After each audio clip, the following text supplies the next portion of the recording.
Лидерите од Европската Унија и од Западен Балкан се собраа во Виена на самитот на кој фокусот е ставен на бегалската криза во Европа. Германската канцеларка Ангела Меркел пристигна на состанокот заедно со министрите од Албанија, Босна и Херцеговина, Косово, Македонија и Србија.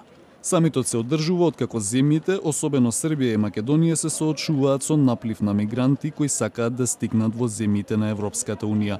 Исто така на агендата на самитот се инфраструктурни проекти, гранични спорови и напорите за интеграцијата во Европската Унија. Покрај сериозните дискусии, представниците кои присуствуваат на самитот издвоја време и за забава и игри.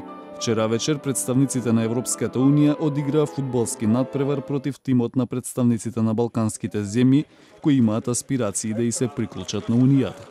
Балканскиот тим го победи тимот на Европската Унија со 4:2.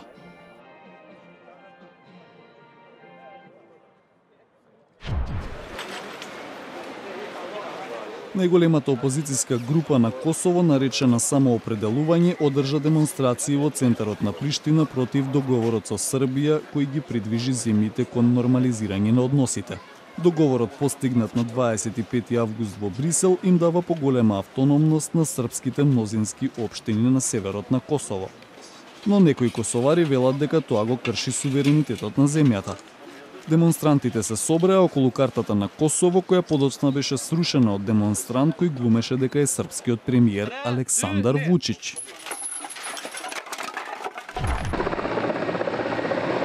Специјални сили од 6 земји учествуваа во воена вежба во Таџикистан со цел да ја подобрат соработката и капацитетите во борбата против трговијата со дрога.